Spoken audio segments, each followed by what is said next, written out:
وبرکاتہ۔ ریاست مدینہ کا نام لینے والے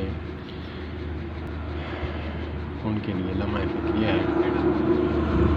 نبی مکرم صلی اللہ تبارک و تعالیٰ علیہ وآلہ وسلم کے پیارے دور میں فاطمہ نامی ایک عورت تھی جو مالدار تھی۔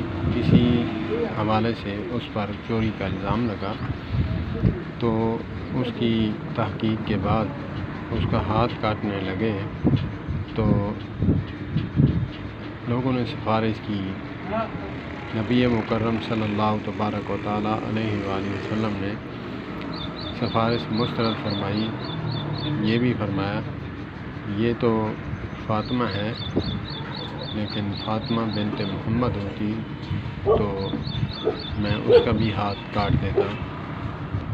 لیکن یہاں تو انصاف کی بات ہے، صرف ریاست مدینہ کا نام لینا، پھر اس پر عمل نہ کروانا، نہ شاعر اللہ کو نافذ کرنا، جو اللہ کے قانون ہیں ان کو نافذ نہ کرنا، صرف ریاست مدینہ کا نام لینا، یہ تو اچنبھے کی بات ہے۔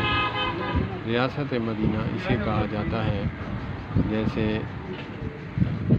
حضرت عمر رضی اللہ تعالیٰ عنہ نے کپڑے بانٹے، کپڑے بانٹنے کے بعد کسی کا بھی جوڑا نہ بن سکا تو ان کا جوڑا بنا تو مجمع سے ہی بندے نے اٹھ کر سوال کر دیا، حضرت ہمارے جوڑے نہیں بن سکے، آپ کا کیسے بنا؟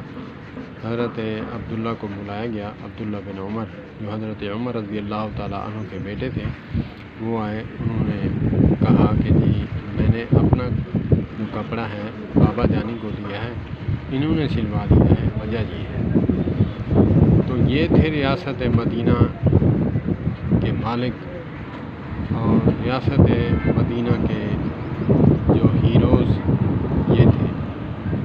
یہاں تو عوام الناس کا حال ایسا ہے، بھکاری بن گئی اور پریشان حال ہیں، کاروباری علیحدہ پریشان ہیں، غریب علیحدہ پریشان ہیں۔ تو اللہ پاک ہمیں ریاست مدینہ کہنے اور ان کے قوانین پر عمل کرنے کی توفیق عطا فرمائے۔